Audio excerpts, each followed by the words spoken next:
Baik Bapak dan Ibu, puji syukur kehadirat Allah Subhanahu wa Ta'ala, karena pada siang yang cukup panas ini, alhamdulillah kita masih diberikan kesehatan, kesempatan dalam rangka kita mengikuti kegiatan sosialisasi aksi nyata budaya positif di lingkungan kelas atau sekolah di SMK Negeri 1 Kempo. Kebetulan di sini ada dua peserta dari PGP Angkatan 6, yakni Ibu Rahmatia Eskel dan Pak Iman Hairudin ST, yang selama 2 bulan ini sudah menjalankan kegiatan program guru penggerak Angkatan 6. Ini merupakan bagian daripada proyek dari guru berdua ini untuk menuntaskan LMS, ya, Learning Management Systemnya,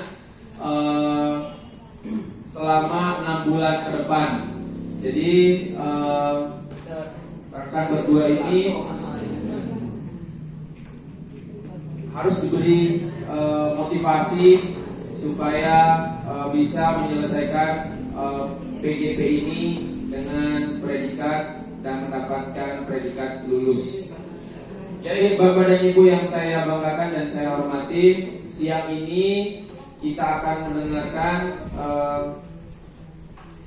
guru berdua ini akan melaksanakan sosialisasinya terkait aksi nyata budaya positif di sekolah. Tapi sebelum kita masuk ke acara inti, berikut kita dengarkan pengantar dari Bapak Kepala SMK Negeri 1 Kempo. Kepada Bapak Selamat Susubali kami berikan mohon. Bismillahirrahmanirrahim. Assalamualaikum warahmatullahi wabarakatuh.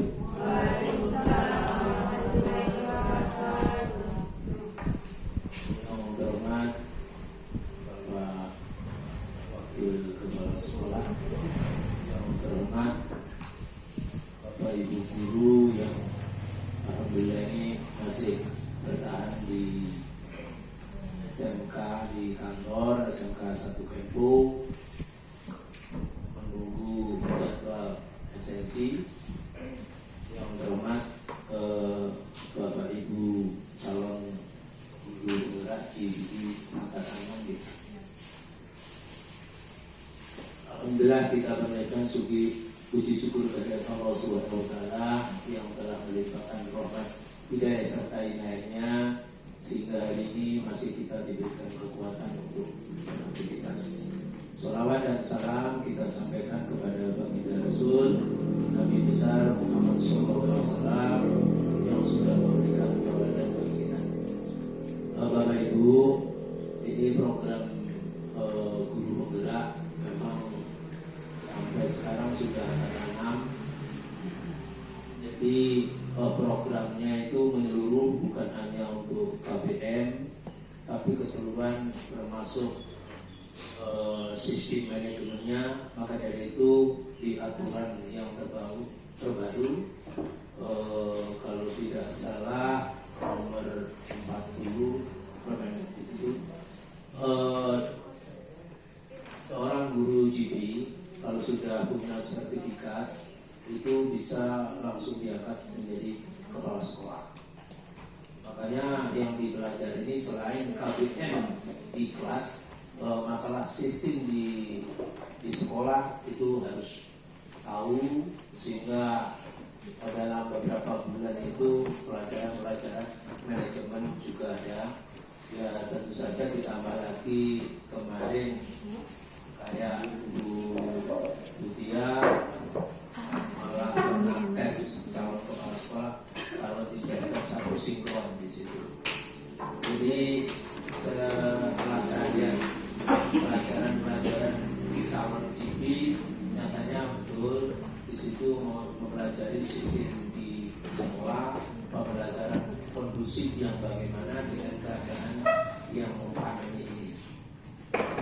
Dan pembelajaran kurikulum ini juga tidak yang dianggap merdeka, betul. Jadi memang diperlukan dari keinginan dan kemauan dari Bapak Ibu guru untuk belajar itu. Karena di aplikasi sudah disiapkan sedemikian rupa. Jangan menunggu ditatar, tidak ada di sini. Karena ditatar dari pusat itu sudah ada. Kalau memang ingin ikut pribadi di tataran, yaitu ikut di guru penggerak. Jadi itu Bapak Ibu. Jadi yang memang tidak masuk di guru penggerak, bisa saja kita belajar secara merdeka dan aplikasinya untuk guru-guru ini sudah ada plafonnya. Nah, plafon itu akan terekam. Bapak Ibu guru SMK Negeri 1 Kempu ini memang belajar apa enggak?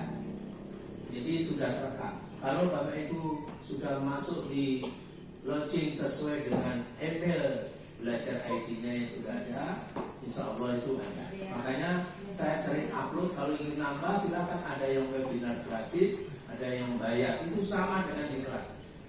Dan banyak bonus-bonusnya. Kenapa saya, walaupun saya baca, saya itu kepala sekolah yang umurnya sudah kadaluarsa ya. Kalau mau masuk di penggerak sudah kadaluarsa.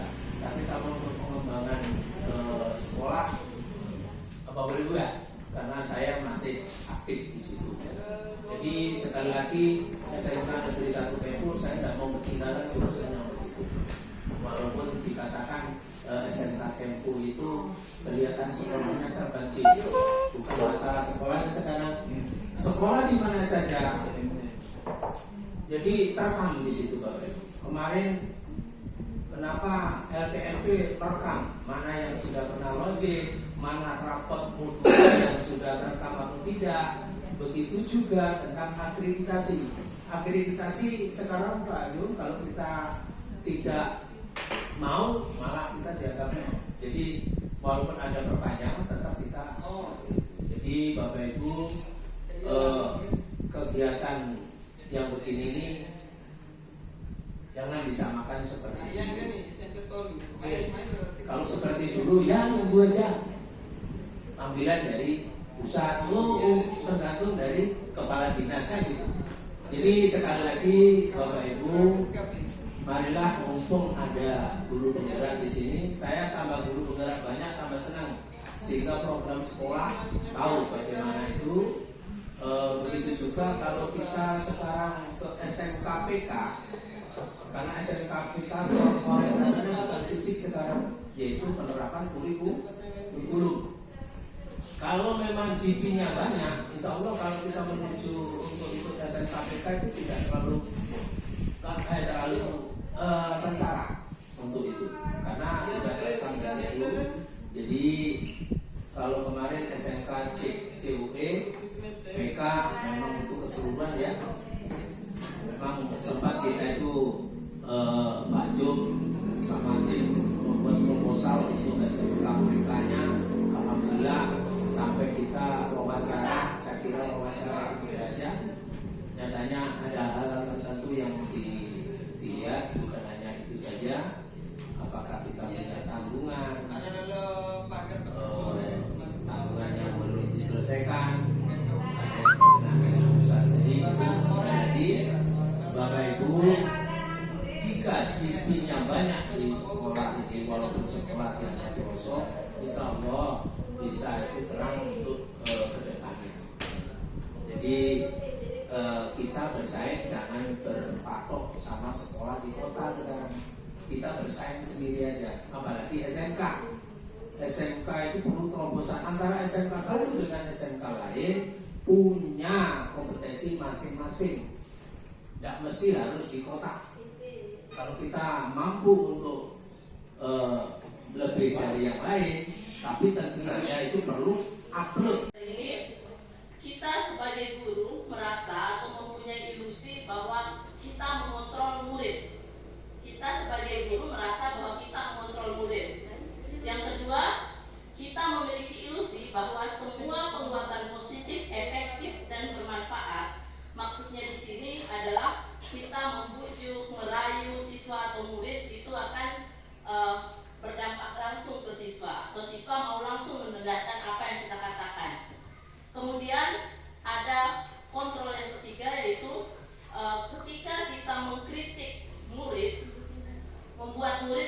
merasa bersalah itu dapat menguatkan karakter pada siswa.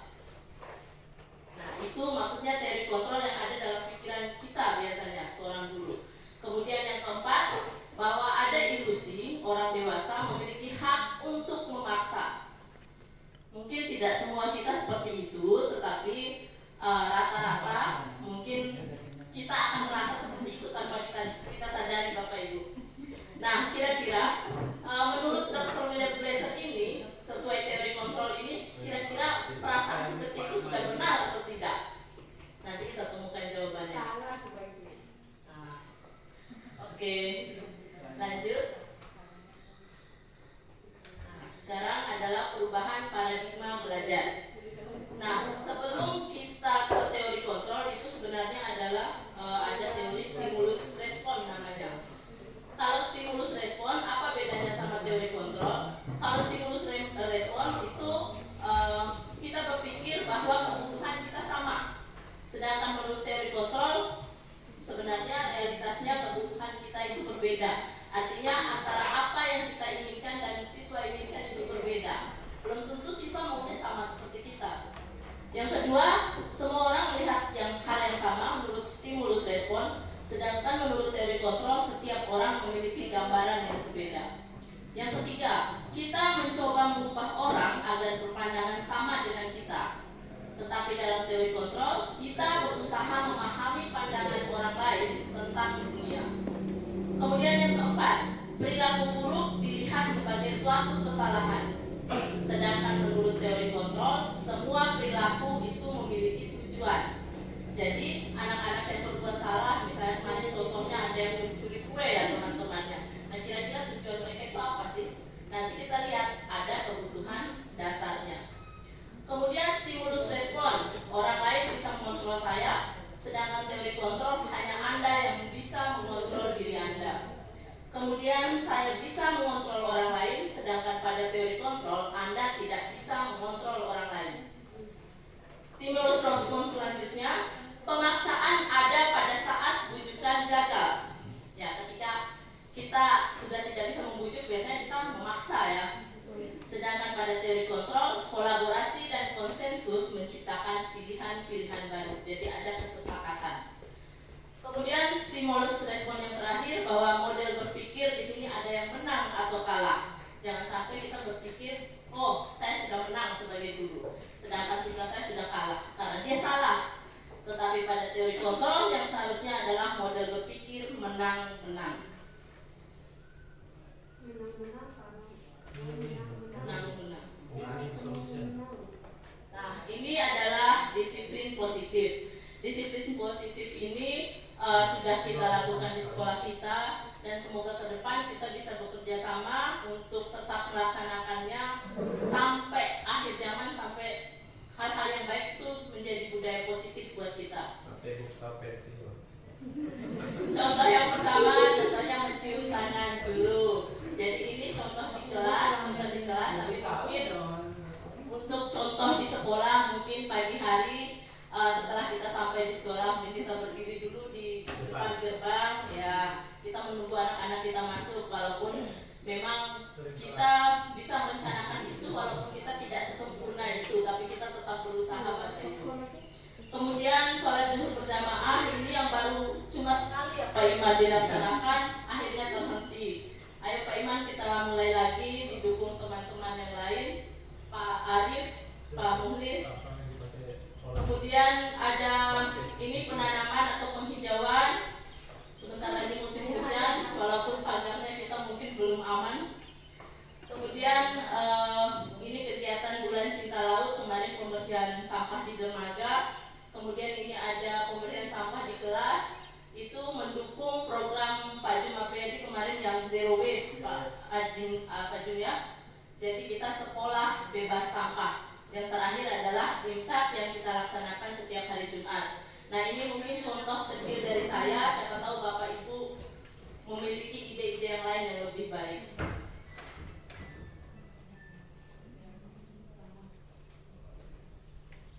Motivasi perilaku manusia. Nah, apa sih yang menumbuhkan seseorang untuk melakukan sesuatu? Yang pertama, menghindari ketidaknyamanan atau hukuman. Ya contohnya saja saya ambil contoh simpel nih, esensi. Saya ambil contoh simpel esensi. Kita sebenarnya tidak nyaman untuk berdiri di sini sampai jam 2:30 ya Bapak Ibu, tapi kita menghindari ketidaknyamanan atau hukuman tersebut. Makanya kita melakukan ini. Ya, tapi itu merupakan salah satu motivasi ekstrinsik, ekstrinsik artinya dari luar atau dipaksakan. Nah, kedua itu contoh. Kemudian yang kedua, mendapatkan imbalan atau penghargaan dari orang lain. Artinya kita melakukan itu karena ingin dipuji atau ingin mendapatkan hadiah. Nah, itu termasuk motivasi ekstrinsik. Dan yang ketiga, bahwa menjadi orang yang bahwa yang terakhir adalah ingin menjadi orang yang mereka inginkan dan menghargai diri sendiri dengan nilai yang mereka percaya. Artinya pada tahap yang ketiga ini kita sudah memiliki motivasi dalam diri. Artinya motivasi intrinsik, artinya memang kita ikhlas melakukan itu. Dan betul-betul kita memiliki kesadaran. Walaupun memang sebenarnya kita tidak langsung tumbuh motivasi intrinsik kita. Pastinya yang pertama kita terpaksa dulu, kemudian yang lain-lain baru sampai akhirnya kita ada pada titik ikhlas. Begitu juga terutama pada siswa kita belajar.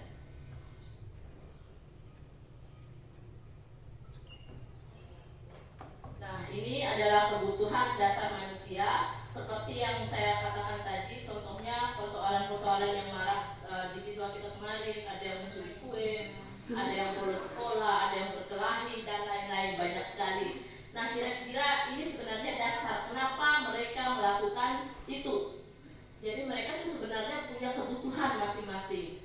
Yang pertama yaitu kebutuhan bertahan hidup atau survival. Dia dikatakan kebutuhan bertahan hidup ketika misalnya saya contohkan tadi kemarin yang ada yang mencuri itu memang karena dia lapar pada saat itu. Jadi itu kebutuhan dasarnya artinya dia untuk survive, untuk bertahan hidup. Kalau ada mungkin Ibu Sauya yang tanya langsung kemarin Ibu Sauya, mungkin ada yang karena lapar Bu? Oh, nggak ada jawabannya. Jawaban yang lain? Senang-senang tidak? Oh, bangga cahaya. Artinya jawabannya nanti ada. Jadi kalau dia bukan karena lapar, jadi bertahan hidup ini tentang kesehatan, tentang reproduksi, tentang kebutuhan untuk makan, itu termasuk pada kebutuhan bertahan hidup. Artinya kalau ada siswa kita yang kemarin mereka mencuri kue karena lapar, alasannya di sini karena mereka butuh survive itu. Terus yang kedua, merasa diterima atau love and belonging. Benar ya Mas Inggris? Love and belonging. Kebutuhan dasar manusia itu karena dia ingin disayangi, dia ingin diperhatikan. Nah, misalnya saja kemarin yang hilang kuenya Tiara. Terus cowok yang mencuri itu kebetulan memang pengen cari perhatiannya Tiara. Ya, dia kebutuhannya itu merasa ingin diterima. Kemudian kebebasan atau freedom. Kebebasan atau freedom ini karena sebenarnya dia bosan akan hal yang itu saja, jadi dia maunya hal yang berbeda. Makanya dia melakukan kesalahan tersebut. Saya contohkan misalnya Adi kebetulan Ahmadin itu siswa 11 abad yang sudah minta pindah, yang salah satu pelaku pencurian kue itu Busau, tapi sebenarnya ibunya penjual kue. Jadi saya belum tahu alasannya dia apa, cuma ada sedikit ketakutan karena dihukum saya lihat kemarin. Ada selama seminggu memang ya malu, selama malu Ahmadin yang paskibraka. Jadi misalnya saja kita simpulkan dia ini karena bosan dengan kue-kue itu saja, kemudian yang mencuri kue temannya, ya artinya alasannya kebutuhannya karena dia ingin bebas atau freedom itu. Kemudian kebutuhan dasar karena kesenangan. Ini biasanya kalau ada teman-teman yang suka mengganggu temannya. Jadi memang dia senang melihat temannya nangis atau kecewa atau marah, dia suka, malah itu membuat dia senang. Artinya itu kebutuhan dasar manusia untuk senang atau kesenangan atau fun. Kemudian yang terakhir adalah kebutuhan dasar manusia untuk penguasaan atau power. Di sini saya ambil contoh di kelas saya itu Yahya itu biasanya kalau bolos dia mengajak temannya. Biasanya dia ngajak Alfaleji. Jadi kalau dia ada kepuasan sendiri ketika dia mengajak temannya dan temannya mengikuti apa yang dia katakan. Jadi artinya di sini kebutuhan dasar dia untuk penguasaan atau power itu sudah terpenuhi.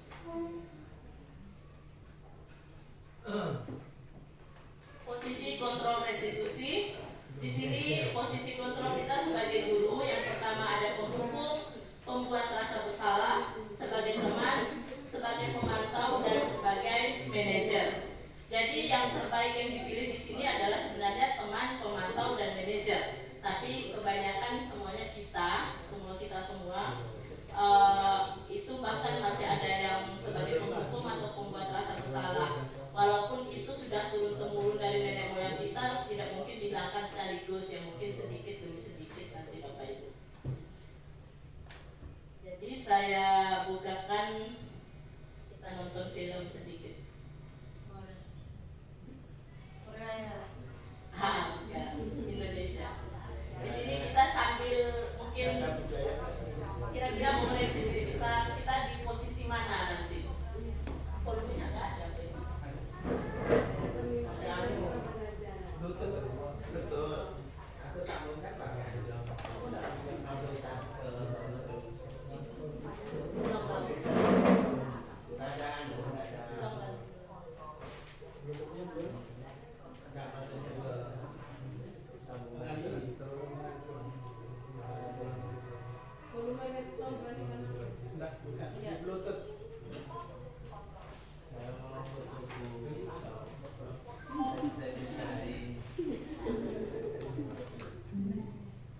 Bersalah. 3. Posisi tenang. 4. Posisi pemantau atau monitor. Dan 5. Posisi manajer. Untuk lebih memahami kelima posisi tersebut, mari kita saksikan kasus Naren yang terlambat hadir 20 menit di sekolah dan melihat bagaimana kelima posisi kontrol dalam menghadapi masalah tersebut.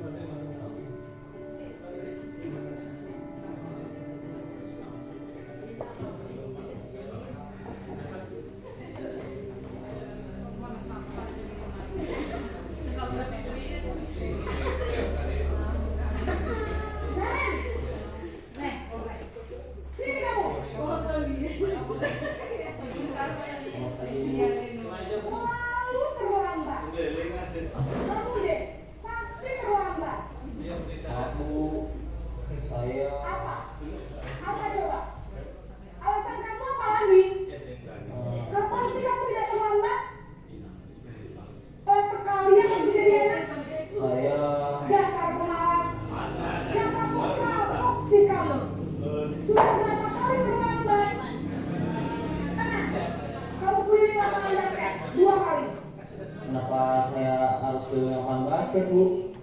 Kenapa? Kamu lawan ibu? Berani-beraninya jawab. Sudah terlambat, masih berani jawab pula. Sekarang, keliling lapangan basket 5 kali sekalian. Biar kapok. Cepat. Pergi sana lapangan basket. Posisi penghukum biasanya berbicara dengan nada tinggi, menghardik, menunjuk-nunjuk, menyakiti, dan menyindir. Hukuman bisa berupa fisik maupun psikis. Ibu dan bapak guru hebat. Dampak yang terjadi pada murid ketika guru berada pada posisi penghukum adalah murid cenderung akan memberontak, bahkan menyimpan dendam.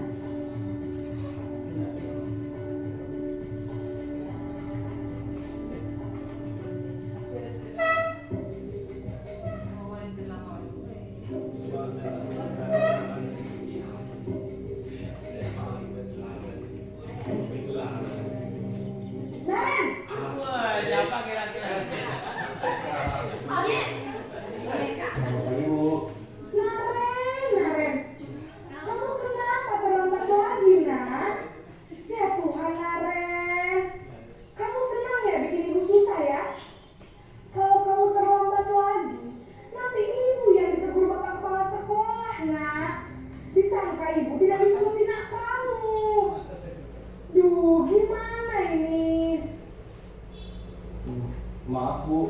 Duh, Gusti Naren. Kamu sungguh Terus sekarang ibu harus tulis apa ini di buku absen? Ini kamu sudah sering terlambat loh. Ibu harus apa coba? Maaf Bu, maaf sekali. Ya sudah, lain kali jangan bikin ibu susah lagi anak ya. Ibu tidak akan kuat lagi kalau kamu begini terus. Bisa jantungan kalau ibu tegur bapak kepala sekolah. Sana cepat kelas. Maaf ya Bu, maaf sekali.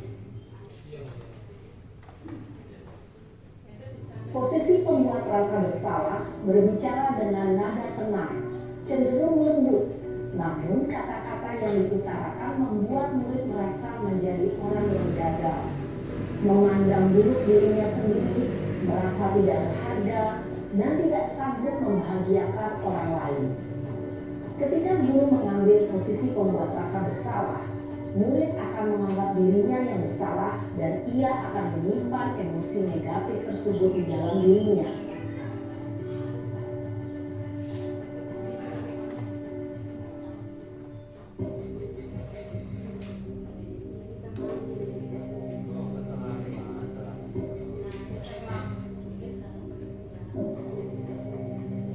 Naren,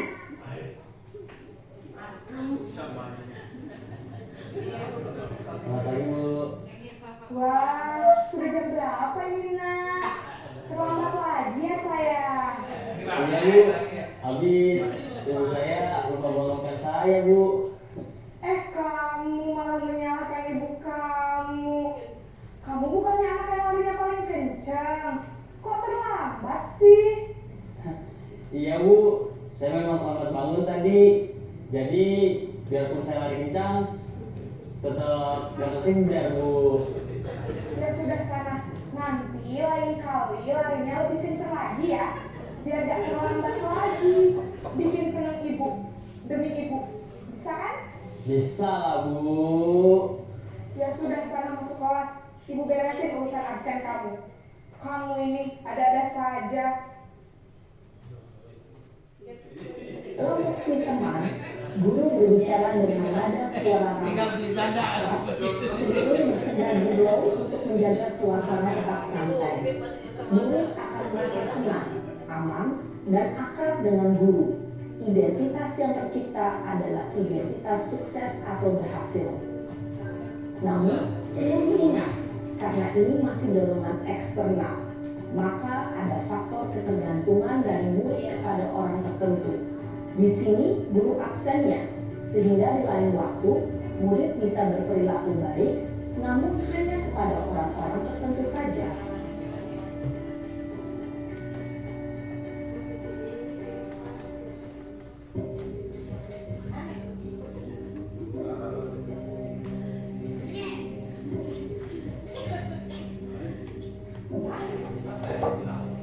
Naren!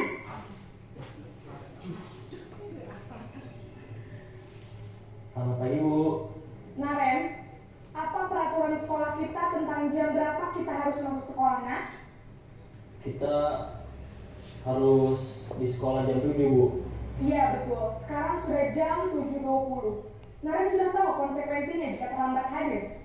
Paham Bu, saya harus tinggal kelas pas jam istirahat selama 20 menit.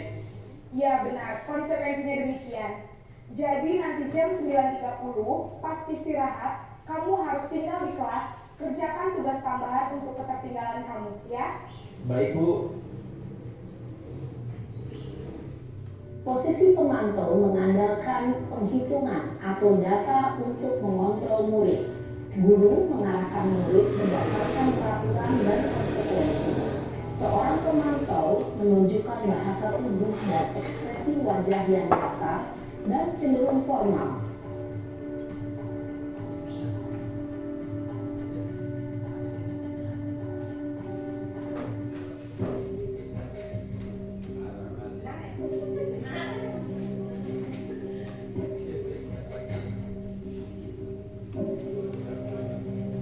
Naren!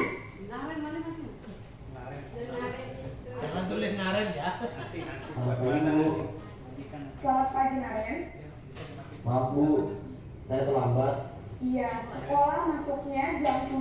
sekarang sudah jam 7.20. Jadi sekarang bagaimana ini Naren? Maaf Bu, saya lupa soal kelas malam. Baiklah, menurut kamu, keyakinan sekolah yang mana yang perlu kamu tingkatkan? Menghargai diri sendiri dan orang lain mungkin ya Bu. Setuju. Jadi, apakah Naren meyakini prinsip saling menghormati tersebut? Iya Bu, saya meyakininya. Apakah Naren bersedia memperbaiki masalah keterlambatan ini? Bersedia Bu. Bagaimana kamu akan perbaiki masalah keterlambatan ini? Saya akan coba untuk tidak lupa menyetel alarm saya Bu. Baik, kalau Naren lupa menyetel alarm di rumah, ada orang yang kira-kira bisa bantu mengingatkan tidak? Ada Bu, kakak saya, Kak Emma. Ada lagi selain Kak Emma? Selain Kak Emma, ada ibu saya. Baik, jadi yang mengingatkan Naren adalah Kak Emma dan ibu kamu ya? Kira-kira akan mulai setel alarm kapan nih Naren? Setelah pulang sekolah, akan segera saya lakukan. Baik, jadi Naren akan setel alarm untuk bangun besok pagi dan akan diingatkan oleh kakak dan ibunda Naren ya? Ada lagi yang mungkin perlu dilakukan Naren? Agar tidak terlambat bangun lagi. Tidak ada Bu. Baik Naren, terima kasih untuk kerjasama kamu. Sekarang kamu perlu kembali ke kelas untuk belajar. Baik Bu, terima kasih. Posisi manajer adalah posisi kontrol yang disarankan untuk membimbing murid memiliki sikap disiplin yang positif, yaitu murid yang mandiri, bertanggung jawab, dan dapat memecahkan masalah. Tujuan dari posisi ini adalah agar murid dapat berefleksi atas tindakannya. Guru akan dengan tulus memberikan pertanyaan-pertanyaan bermakna, sehingga membuat murid dapat belajar dari kesalahannya dan mencari sebuah solusi untuk menyelesaikannya. Ibu dan Bapak guru hebat. Baiklah.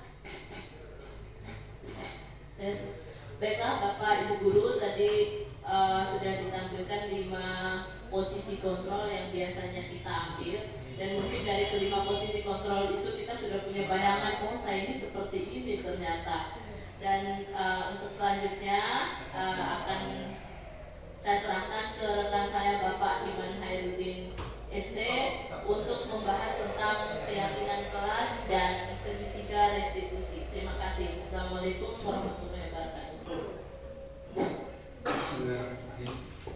Assalamualaikum warahmatullahi wabarakatuh. Mohon maaf Bapak Ibu, mungkin di rumah masih banyak kesibukan, jadi saya minta waktunya tidak lebih, hanya setengah jam ke depan. Di depan ibu-ibu itu sudah ada kertas yang berwarna kuning itu ya Pak. Bukan saya warna pinknya ya Pak, tapi memang itu ada. Jadi saya harapkan nanti Bapak Ibu ada di sini keyakinan kelas itu ada 3: hormat, bekerja, rasa diterima, dan dimiliki. Jadi saya langsung aja to the point karena sudah ada langsung sama Ibu Tia sudah dijelaskan dari awal sampai akhir. Itu ada datang tepat waktu. Jadi ada pernyataan datang tepat waktu itu apakah memang Bapak Ibu kesepakatan kelas datang tepat waktu. Kemudian tidak tampak seperti sering tidak hadir terlambat. Jadi nanti Ibu mengisi kesepakatan kelas kita di sekolah kita apakah memang sering terlambat atau memang tepat waktu. Kemudian ini menyapa teman guru atau setiap hari. Ini siswa nanti kita saya menjadikan Bapak Ibu audiensnya ada siswa ya. Jadi tidak apa-apa. Kemudian yang ketiga mengabaikan barang teman yang dipinjam dan mengucapkan terima kasih. Kemudian ada tidak nampaknya tidak mengembalikan barang dan tidak mengembalikan dari sembarangan, tidak mengucapkan terima kasih.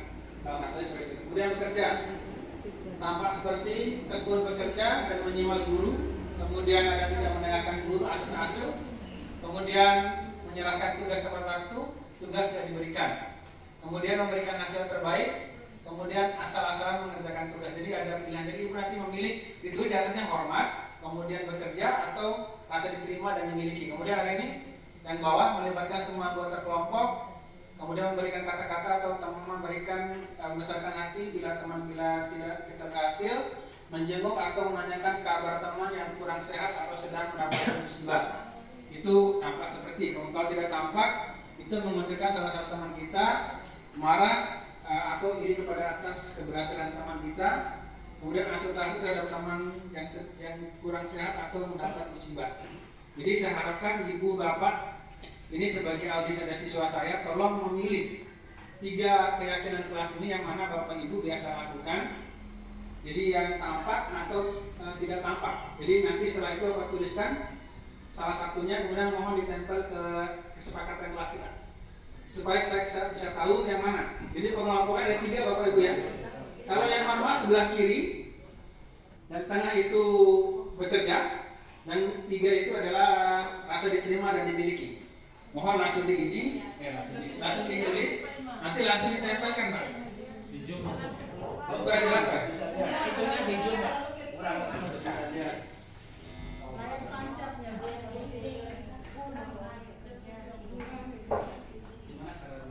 Di anunya di perbasaran itu aja. Sebenarnya keyakinan kelas itu Bapak Ibu dia lawan dari kata kesepakatan kelas. Kalau biasanya peraturan kelas kan kita jangan datang terlambat. Jadi kalau keyakinan kelas tuh kalimat positifnya datang tepat waktu. Saya datang tepat waktu.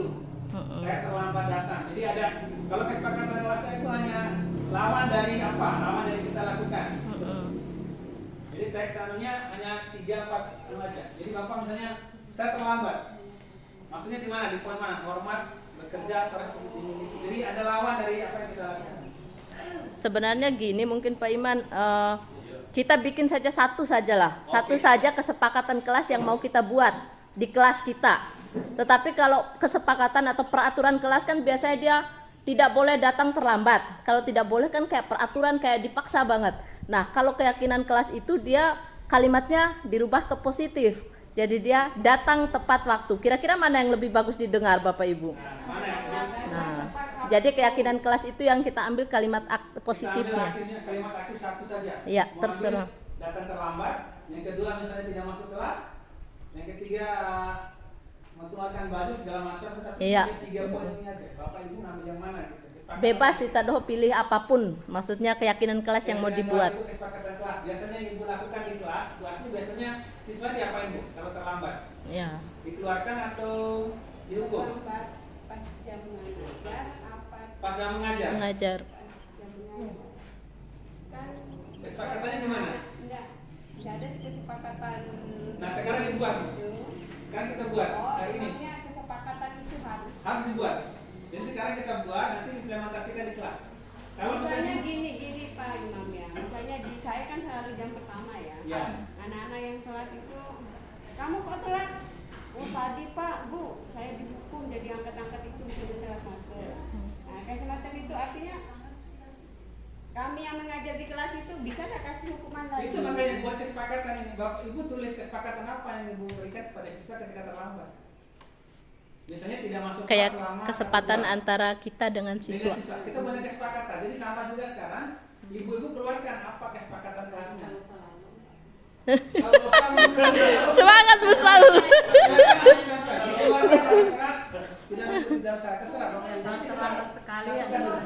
Satu aja kuncinya, katakan dikeluarkan atau dikasih tugas atau terserah Bapak. Iya. Nanti kita bahas. Bisa langsung ditulis, langsung mohon ditempelkan langsung Bapak. Artinya Pak Iman tuh maunya ada kesepakatan kelas dan kalau melanggar tuh kira-kira apa kesepakatan yang akan dilakukan. Ini ada 3 sebenarnya.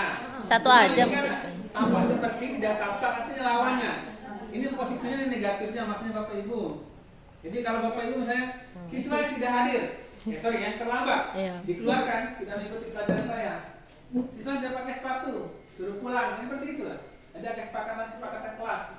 Tempel aja, kita mau Bapak nulis apa aja kita bisa nanti kita bacakan. Iya. Kalau Pak nulis misalnya kalau siswa yang kurang ajar ya saya pukul seperti itu. Jadi di kelas itu apa yang Bapak Ibu lakukan? Kita mau survei. Tapi itu contoh Bapak Ibu. Ya buat contoh saja. Contoh. Jadi kita problemnya gitu. Mohon langsung Bapak Seperti Ibu Madam bilang tadi, karena waktu terus berjalan. Satu aja atau dua? Kata kuncinya apa? Satu boleh. Satu aja. Satu aja. Bebas nih. Pak Jum apa itu? Kayak Pak Jum contohnya nih. Oh iya, Pak Jum di kelas tetap tenang. Sebaiknya dalam kelas tetap tenang. Kalau kita jaga kebersihan, menghidupkan salah satu teman. itu kalau rasa diterima dan dimiliki. Tapi kalau memang ibu mau kesepakatannya apa, ibunya misalnya kelasnya tetap enak didengar ya, bagaimana kesepakatannya? Tulis saja Bapak Ibu. Nggak usah, kita kalau mengikuti itu Nggak usah ikut itu Pak Iman ya. Kayak ini aja nih, kayak ini aja. kayak gini aja nih, kayak Pak dulu. Soalnya gini, kalau saya ini pengalaman pribadi Iya. ya. Saya itu kalau anak-anak yang telat itu jarang saya misalnya suruh keluar atau bagaimana. Tapi pernah memberikan hukuman apa? Saya berikan hukuman tapi enggak paling saya. Tulis saja, mohon ditulis. Tulis saja. Dikasih tugas atau apa? Atau dicubit ini? Atau apalah, tulis saja. Mohon ditulis. Ayo, Bu Saul yang biasa, Bu Saul apa tulisan Bu Saul? PowerPoint. Ayo Ibu Saul, Ibu Niang, Ibu sudah ditempel?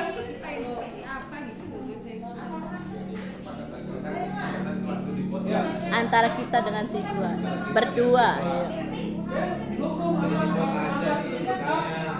Kan mungkin siswa mau ditempeleng. Sebaiknya HP di silent. Ya masuk aja. Sebaiknya HP di silent. Tidak boleh membunyikan HP. Ya. Terus? Iya, semua kelas apa? Sebaiknya siswa menggunakan parfum. Iya, kesepakatannya. Nanti kita lanjutkan nanti. Boleh enggak? Boleh tidak? Boleh Ibu langsung tulis dikeluarkan dari kelas selama berapa menit? Tidak boleh.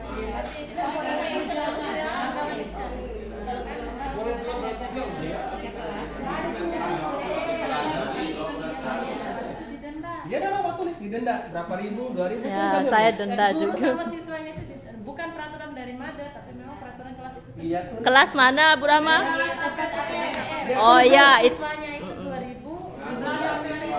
Iya, tulis Bu. itu keyakinan Itu kelas keyakinan sama kelas. saya kemarin. Oke, ketua kelasnya. Sama saya. Ya, mari. MADA disahkan tapi kalau dia menghalangi ketika Iya. tidak ada hukuman apa. Memang yang kemarin baru saya berlakukan tuh baru 11 APAT sama 11 APPL. Kalau gurunya terlambat denda juga 2.000. Iya nih, karena kita pada dasarnya nggak bisa maksa Bu Saung. Iya. Kenari-nari. Iya. Soalnya kita mau maksakan takutnya nggak punya uang. Iya. Supaya mereka terbiasa saja.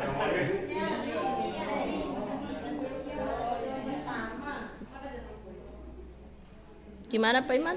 Apalagi?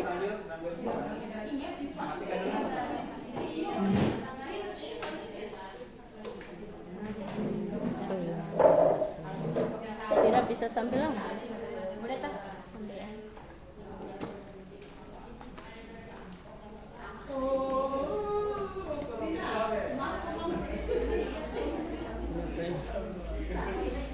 Enggak ikuti ya.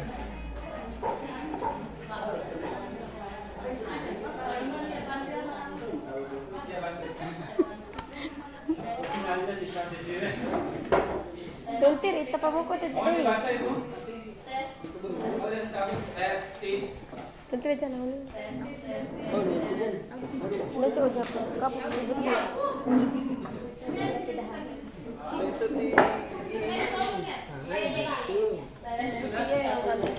Sudah di semua Bapak Ibu? Sudah Bapak Ibu, ada yang belum? Oke, ada yang belum? Masih ada 3 orang. Kesepakatan kelas kita sepakati apa yang dilakukan oleh Bapak Ibu di kelas ya. Silakan nanti Bu Tia bacakan mana kita kelompokkan dengan yang mana Bapak Ibu guru yang menghukum sama yang ya untuk satu orang ya. Mohon yang pertama nanti kita bacakan ada berapa? Oke. Ada banyak ini. Yang pertama sudah bisa saya baca. Oh masih, ayo punya lanjut dulu. Ada nih Bu, udah oke. Udah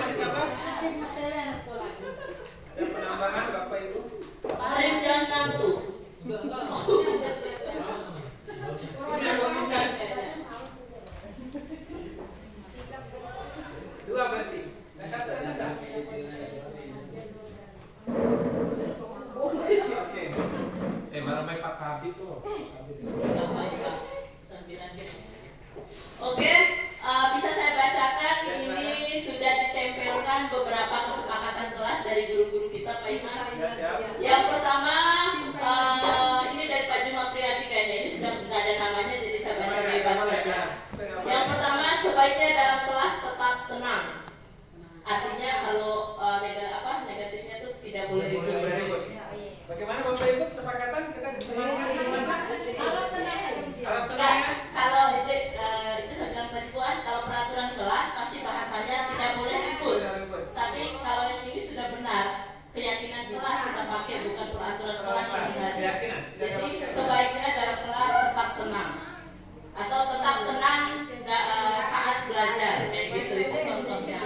Kemudian apalagi ini ada dikeluarkan Pak Iman. Dikeluarkan. Oh, ini apa? Dikeluarkan dari kelompoknya berarti hukuman. Dikeluarkan masuk ke penghukum ya. Menghukum. Jadi Bapak Ibu menghukum. Penghukum. Dikeluarkan. Dikeluarkan. Selanjutnya berdiri di depan kelas. Ya. Oh, di hukum ada di depan kelas. Ya, baik. Dikelompokkan Bapak. Ya. Dinamika tipikal laki-laki. Ya, ini yang terlambat tadi ya. Oh ya, ada yang berdiri di depan kelas, kemudian ada yang dikeluarkan. Ini masuk tipe penghukum. Ya,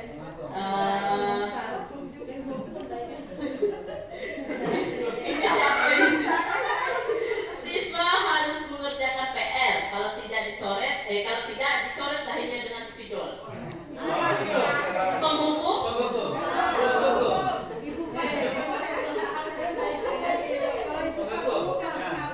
Hukum. Ini masuk kelas tepat waktu. Ini artinya sudah keyakinan kelas. Dia orang baik ini. Kemudian ini hadirlah sebelum dimulai pembelajaran. Ini masuk ke keyakinan kelas. Itu orang-orang penyayang itu. Di situ.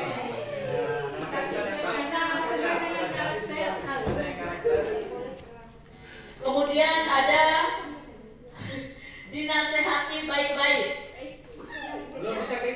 Ini belum masuk ya, maksudnya masih ragu-ragu. Dinasehati baik-baik. Saya simpan di tengah saja dulu. Penghukumnya nomor 3 Bu ya? Iya. Oke. Oh ini. Tidak memiliki catatan, dilarang mengikuti pelajaran atau KPM. Lesau banget. Penghukum. Saya simpan di sini aja dulu. Ya sau poda itu. Kalau sadar peraturan itu tapi jangan Ya nanti Bu kita bahas. Terus yang selanjutnya siswa dianggap tidak hadir. Artinya ini siswanya tetap di kelas atau gimana? yang terlambat. Yang terlambat. Dianggap tidak hadir tetapi dia tetap di kelas atau dikeluarkan. Mana? Maksudnya ini siswa yang terlambat. Kan kalau sudah absen kan sudah tidak anggap sudah ada hadir di kelas. Tapi siswanya tetap di kelas atau dikeluarkan? Di kelas. Terlambat Bu ya, tetap dimasukkan. Ini ada keyakinan kelas ya. Tetap dia menyayangi siswanya. Tetap di kelas. Baik. Iya, cuman kalau sudah masuk di absen kan sudah ada agak Dikeluarkan kalau terlambat lebih dari 20 menit. Terus selanjutnya dikeluarkan, tidak diperkenankan masuk biar siswa introspeksi dan sadar. Selanjutnya kesepakatannya 1-2 kali masih ditolerir, lebih dari itu siswa dikasih tugas. Bagus ini. Dikasih kesempatan kedua. Iya makanya diberikan tugas. Bagi yang terlambat tidak bisa mengikuti mapel saya. Bagi yang tidak mengerjakan tugas akan mendapat hadiah 2 jari. Ini apa ini? Dicubit maksudnya. besar benar. Diberi hukuman bersih-bersih. Ini bagus hukuman dari bersih-bersih. Bersih gigi. Cintailah kelasmu agar kelihatan indah. Ini keyakinan kelas Pak. Karena maksudnya dia jangan sampai kelasnya. Diberikan tugas khusus untuk dikerjakan di rumah dan dikumpulkan untuk pertemuan selanjutnya. 2 agenda. Kasa-kasa canto si biar sekolah. Asa betul si dong. Kasa keyakinan kelas ini ada 8. Duanya masih ya posisi bisa ditolerir, sedangkan penghukum ini ada 8 juga. Gimana Pak Iman kesimpulannya? Penghukumnya gagal dari polisi. Baik, mohon maaf bukan menyalahi aturan bahwa kesepakatan kelas ternyata Bapak Ibu yang ada di sekarang ini adalah guru yang menghukum siswa. Artinya siswa itu dihukum sesuai dengan keberadaannya, jadi ada yang dikeluarkan dari kelas, kemudian sudah bersih-bersih, itu keyakinan masing-masing Bapak Ibu.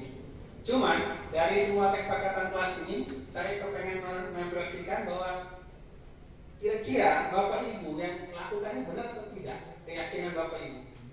Ketika refleksi ini saya buat, benar menurut Bapak Ibu? Benar ya? Sebenarnya ya Bapak. Kalau berdasarkan pengalaman berhasil juga.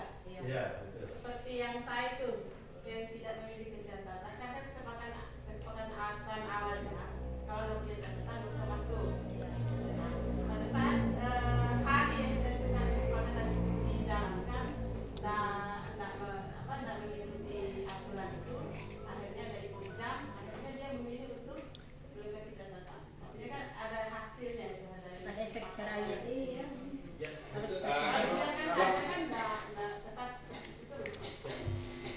Benar Bu, terus cuman kita sebagai guru, kami belajar di guru penggerak, menghukum siswa itu tidak diperbolehkan. Sesuai dengan filosofi di Hajar Dewantara, kita itu berpihak kepada murid. Jadi kita harus berpihak kepada murid dan menuntut murid untuk lebih baik, menjadi pemimpin, kemudian memenuhi kebutuhan murid. Jadi kita tidak lagi menjadi seorang yang harus memberikan hukuman, tetapi kita memberikan sebuah penghargaan atau reward.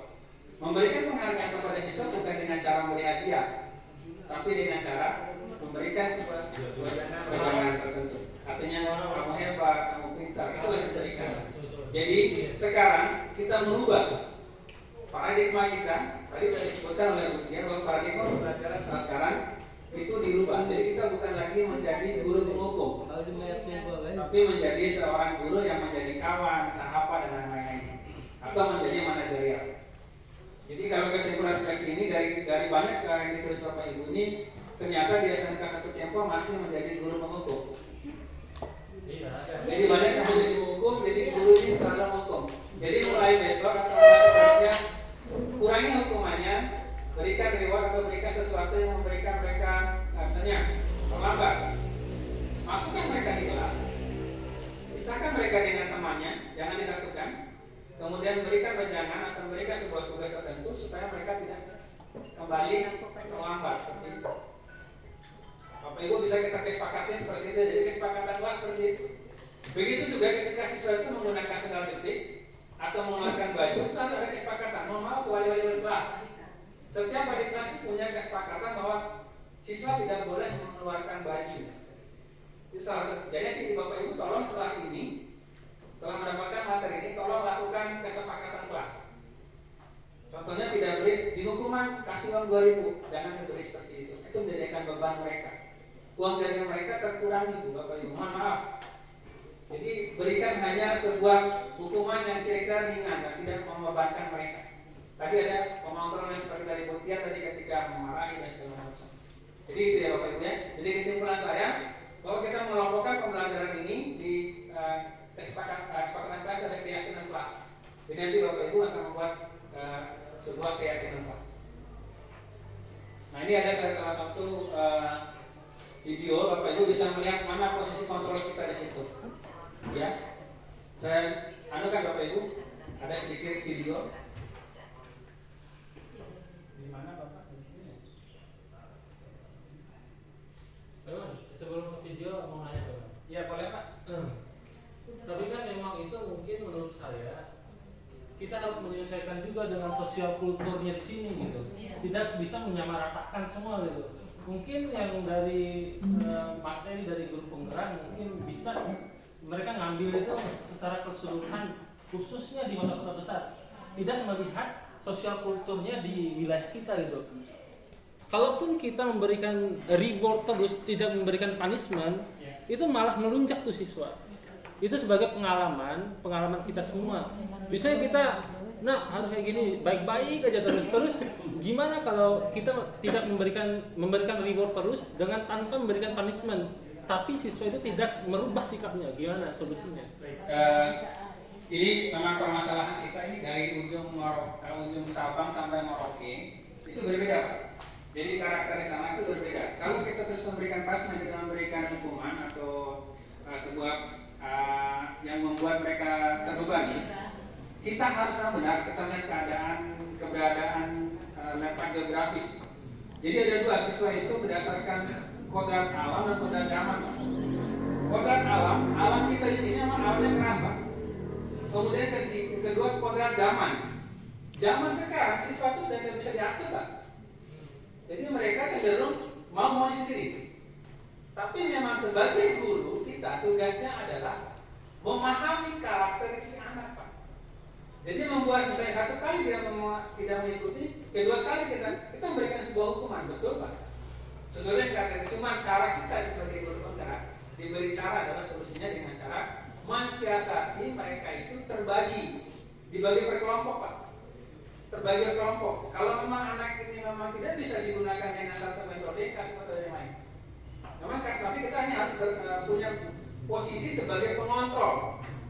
Tugas kita mengontrol, Pak. Jadi mengontrol emosi, mengontrol semua kita punya di badan kita. Namun awalnya saya juga seperti itu, Pak. Ketika siswa tidak diberi kita udah lumayan tangan kita betul. Tapi tugas kita sekarang adalah bagaimana mengajak anak itu berprofil seperti pelajar Pancasila, berakhlak mulia, mandiri, inovasi dan yang lain-lain. Itu ada 5. Coba kita coba lihat dulu video ini, Pak. Ini mau menanggapi pertanyaan Pak Arif tadi.